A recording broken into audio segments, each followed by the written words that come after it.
किसी समय की बात है।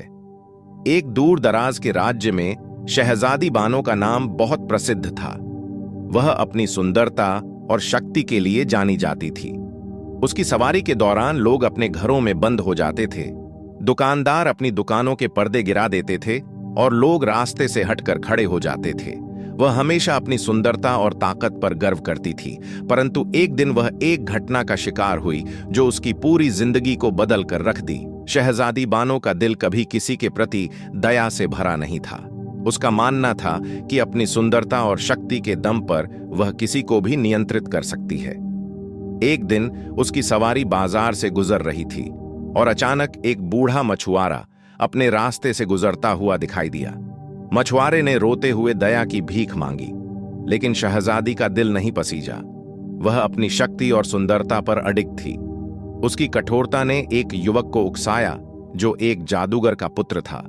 उस युवक का नाम बिन मुस्तफा था। उसने शहजादी के अहंकार को चुनौती दी और मछुआरे को बचाने के लिए शहजादी से बदला लेने की योजना बनाई। नवयुवक बिन मुस्तफा ने शहजादी के महल में घुसने की योजना बनाई। उसने महल के कड़े पहरे को पार किया और रात के अंधेरे में शहजादी के कमरे में दाखिल हो गया। शहजादी सो रही थी और उसके कमरे में एक शानदार लाल हीरा रखा था जिसे वह बहुत प्रिय मानती थी। बिन मुस्तफा ने चुपचाप हीरे को चुरा लिया और महल से बाहर निकल गया। सुबह होते ही शहजादी ने देखा कि उसका हीरा चोरी हो चुका था। बादशाह ने घोषणा की कि उसे बड़ा इनाम मिलेगा। बिन मुस्तफा ने बादशाह के सामने आकर हीरा वापस किया और अपनी शर्त रखी। उसने कहा कि शहजादी के आदेश पर जिस बूढ़े मछुआरे की आंखें फोड़ने की सजा दी गई थी, वह सजा माफ की जाए और उन सैनिकों को सजा दी जाए जिन्होंने मछुआरे को गिरफ्तार किया था। बादशाह ने उसकी शर्त मान ली, लेकिन शहजादी ने कहा कि उसे सजा मिलनी चाहिए। तब बिन मुस्तफा ने शहजादी को चेतावनी दी कि वह शहजादी का ताज चुराने की भी योजना बना सकता है और वह महल से बाहर भागने का इरादा रखता था। बादशाह ने उसकी सजा का आदेश दिया, लेकिन बिन मुस्तफा ने जेल से भागने की योजना बनाई और उसे सफलतापूर्वक लागू किया। वह शहजादी के कमरे में एक सांप बनकर घुसा और शहजादी को डंसा ताकि उसे फिर से जिंदा किया जा सके। फिर बिन मुस्तफा ने शहजादी को जागते हुए अपनी गलती का एहसास कराया।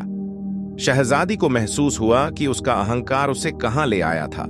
शहजादी बानो ने अपनी गलती को स्वीकार किया।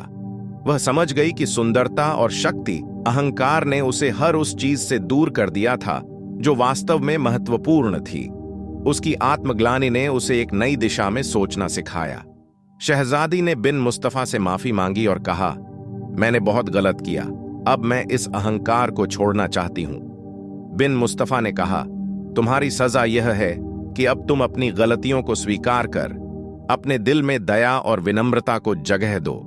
तुम अपनी असली शक्ति को पहचानो जो सिर्फ बाहरी रूप नहीं बल्कि अंदर की अच्छाई और दया से आती है। समय के साथ शहजादी ने अपनी गलतियों को सुधारने के लिए कदम उठाए। उसने समाज में अच्छाई और दया फैलाने की कोशिश की। बिन मुस्तफा भी अपनी कठोरता को छोड़कर शहजादी को एक नया जीवन देने में मदद करने लगा।